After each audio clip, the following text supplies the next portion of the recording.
Imagina a escola mais de ponta possível. Quando a gente pensa nesse cenário hoje em dia, a primeira imagem que vem à cabeça é, sei lá, crianças de 6 anos já deslizando os dedos naqueles tablets reluzentes, né?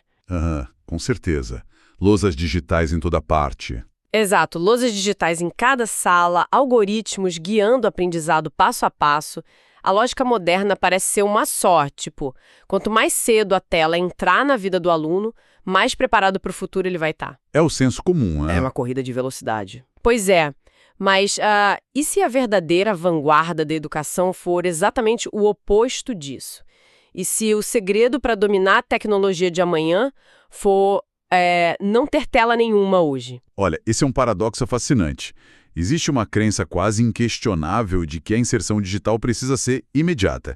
É como se a infância fosse uma corrida contra o Vale do Silício, sabe? Nossa, muito bem colocado.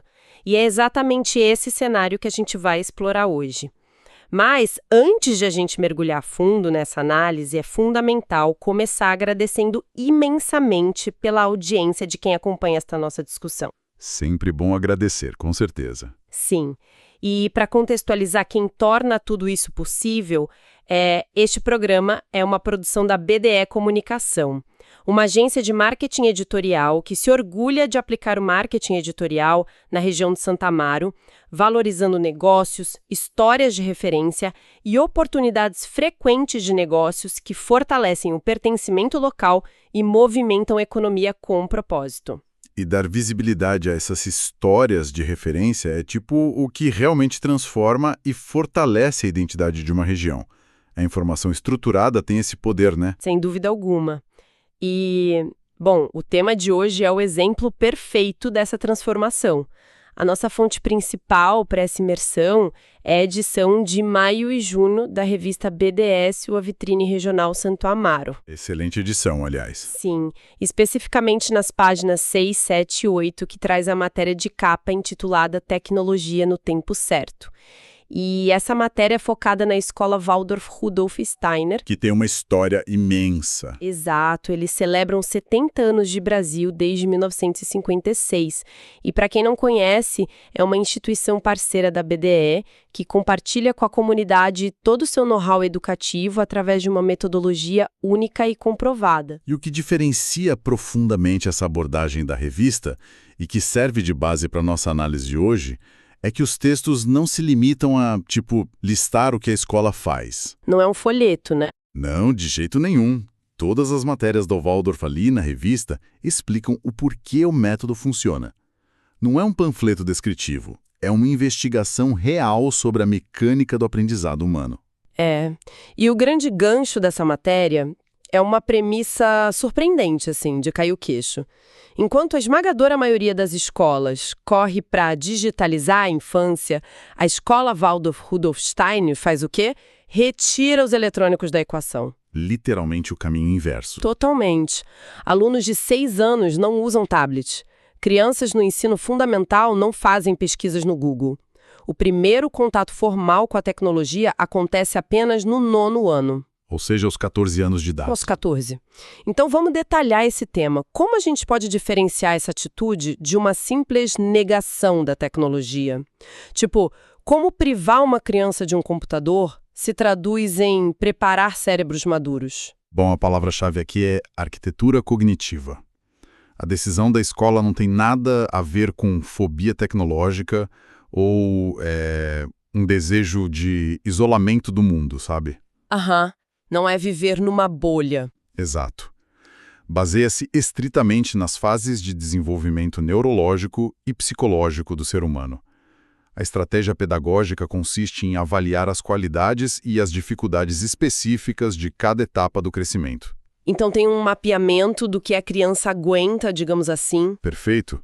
Vamos pensar no cérebro como um hardware em construção. Tá, gostei da analogia. O grande erro da educação moderna é tentar rodar um software pesadíssimo e complexo, a internet, as redes sociais, o fluxo infinito de dados, num hardware que ainda não terminou nem de soldar as próprias placas-mães. Nossa, essa visão de hardware e software faz muito sentido. O instinto comum de quem vai de fora é pensar que bloquear a tela atrasa a criança. É o que todo mundo acha. Mas, na verdade, trata-se de focar na infraestrutura.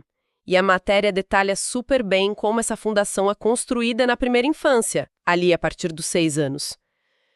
O texto descreve que o cérebro se forma pelo corpo. Pelo movimento, pela interação física. Sim, pelo toque, pela imitação. Eles citam experiências muito ricas, tipo pegar, cheirar, sentir as mais diversas texturas. A criança entende o peso de uma pedra, a resistência de um pedaço de madeira, sabe? A temperatura fria da argila molhada escorrendo pelas mãos. Isso é fundamental. E a gente precisa analisar por que uma tela plana, por mais educativa que ela seja vendida, falha miseravelmente nesse estágio de desenvolvimento. Por que falha? A questão é puramente neurológica e física. O cérebro infantil constrói o que a gente chama na biologia de propriocepção. Propriocepção. Interagir com o mundo. A tela não possui atrito verdadeiro. É um vidro liso, né? Exato. Ela não tem peso, não responde à gravidade, não possui temperatura real. Ah, mas espera aí. Se a gente pensar nos aplicativos educacionais modernos, eles são, incrivelmente interativos. Tem jogos onde a criança molda um raso de argila virtual e a física do aplicativo simula a gravidade e a resistência de forma muito realista ali no visual. Por que isso não é suficiente? Porque é uma física puramente visual. Os músculos dos dedos da criança não recebem o feedback real de resistência. Ah, entendi. A sinapse que conecta o esforço físico muscular à alteração da matéria simplesmente não ocorre. Quando uma criança aperta a argila de verdade, os nervos das mãos enviam sinais supercomplexos para o cérebro sobre densidade, sobre umidade, Criando conexões mais fortes. criando caminhos neurais robustos sobre causa e efeito no mundo tridimensional. Apertar um vidro liso para ver pixels mudarem de cor entrega um estímulo visual e uma recompensa rápida de dopamina, mas o hardware físico e neurológico da criança permanece subutilizado. As conexões neurológicas reais precisam dessa tridimensionalidade para se solidificarem adequadamente. Entendi. A ausência da tela, então, meio que obriga o cérebro a interagir com a fricção do mundo real. Bom, avançando um pouco no tempo, chegamos na fase dos 6 aos 14 anos. Uma fase de muita transformação. Muita. Onde o foco se volta para o desenvolvimento interno, para a vida emocional e resolução de problemas. E aqui, vou fazer uma provocação. Fique à vontade. A gente vive num mundo impulsionado por inteligência artificial, né? Onde a velocidade e o volume de dados ditam as regras do jogo. Diante dessa realidade iminente e superacelerada do mercado, qual é a utilidade prática de colocar uma criança de 8 anos para tricotar? Ah, o tricô. Para descobrir que um novelo de lã vira um gorro? Ou fazer essa criança realizar cálculos de cabeça e desenhar 100 modelos, quando, poxa, uma máquina faz isso em milissegundos. Isso não é ignorar as demandas do mundo real em nome de uma nostalgia pedagógica? Olha, essa é uma provocação excelente e ela é central para o argumento da matéria que estamos analisando. A resposta está na diferença entre aprender a pensar e aprender a apertar botões. Aprender a apertar botões. Sim, introduzir o computador muito cedo significa oferecer respostas prontas antes que a criança tenha desenvolvido a capacidade de fazer as próprias perguntas. A matéria da revista usa uma expressão brilhante. Qual? Diz que introduzir tela cedo significa mecanizar o pensamento quando ele ainda está aprendendo a voar. Nossa! Respostas prontas antes das próprias perguntas. É como se a máquina suprimisse o processo de dúvida, né? Exatamente isso. O mecanismo de busca elimina a jornada da descoberta. O computador já entrega o resultado final todo polido. E voltando ao seu exemplo do tricô, que parece, uma atividade super antiquada. Totalmente analógica. Mas pensa comigo, costurar ponto por ponto, uma laçada após a outra, para formar um tecido, é, na sua essência neurológica, o ensino puro de lógica sequencial. Olha só! É o pensamento algorítmico na forma mais tangível possível. Se um ponto falha, a estrutura inteira cede, e aí a criança precisa voltar identificar o erro e corrigir. Como debugar um código. Perfeito.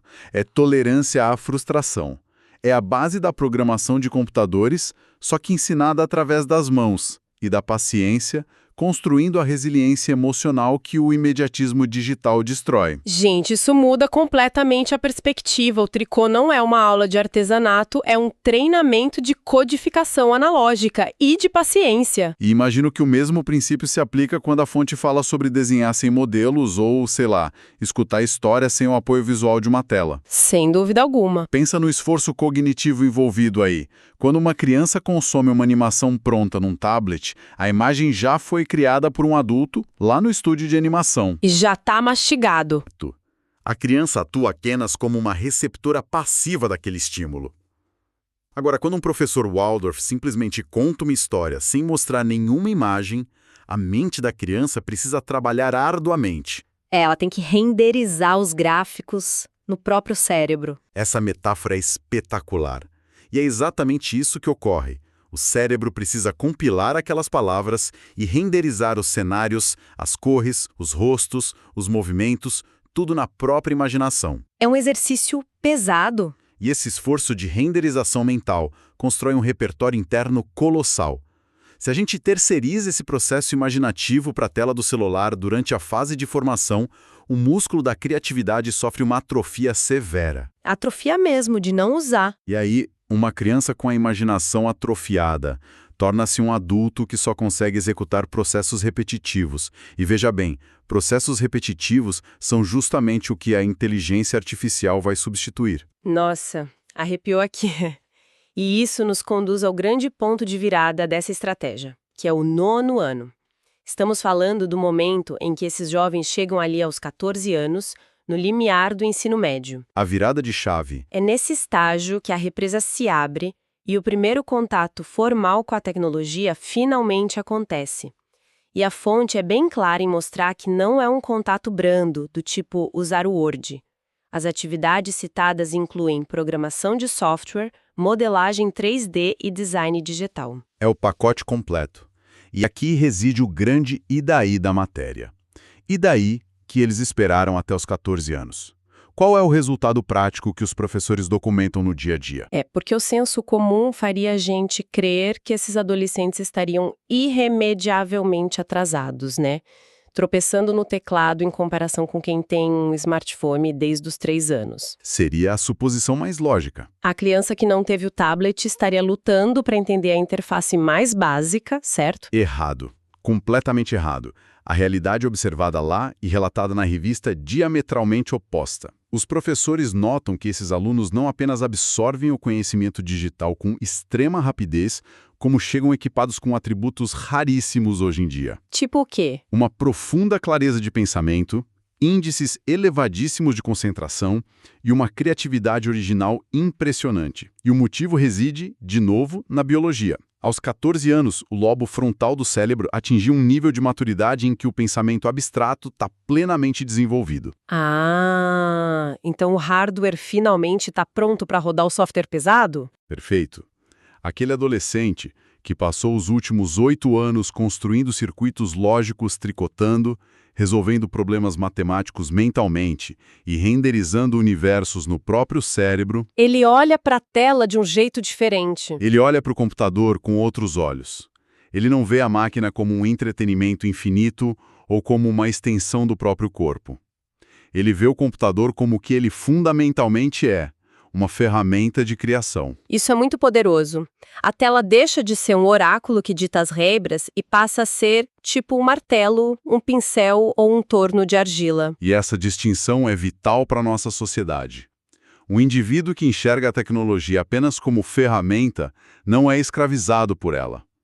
Esses alunos começam a questionar a lógica dos algoritmos em vez de simplesmente consumi-los de forma passiva. Faz muito sentido. Uma criança que passou anos manipulando o mundo real, de forma tátil, construindo e errando com as próprias mãos, não vai se contentar em ficar rolando o feed de uma rede social de forma adormecida.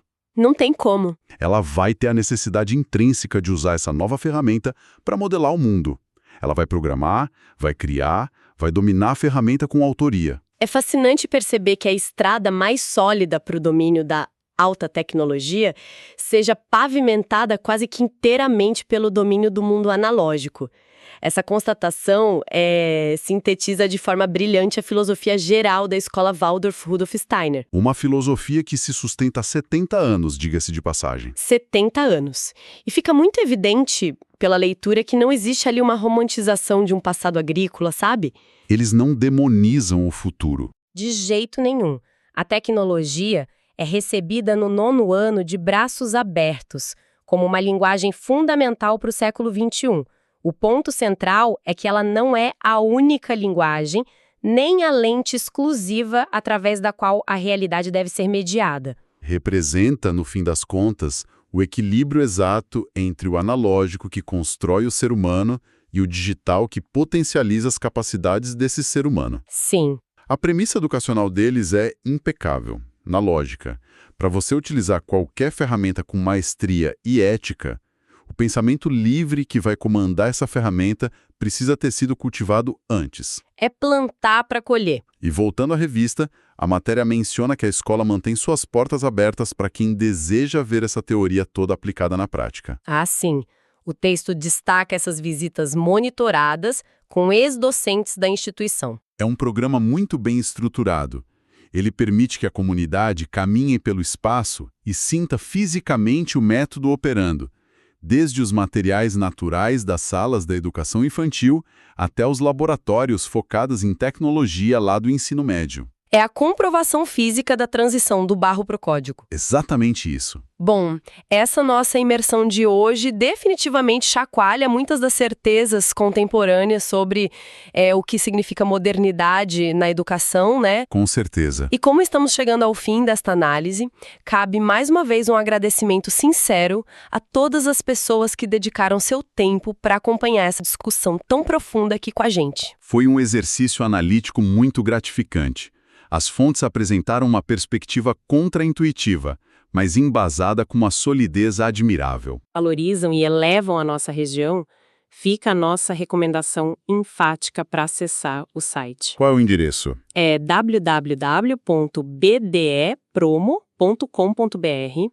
O portal reúne todos os detalhes sobre a nova edição bimestral da revista BDE, sua vitrine regional. Por lá, quem nos ouve pode realizar a leitura das matérias na íntegra, fazer o download da edição digital completa em formato PDF, Super prático. ou até mesmo solicitar um exemplar físico para receber confortavelmente em casa. É o espaço ideal também para entender de perto a seriedade do trabalho desenvolvido pela agência BDE. E ter acesso a um jornalismo local focado no porquê das coisas, nesse desenvolvimento regional, é um ativo incalculável. Sem dúvida alguma.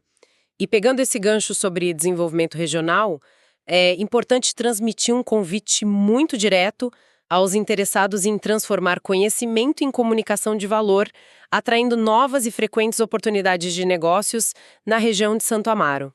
Um convite importante. A chamada é a seguinte, presta atenção. Sua empresa está invisível em Santo Amaro.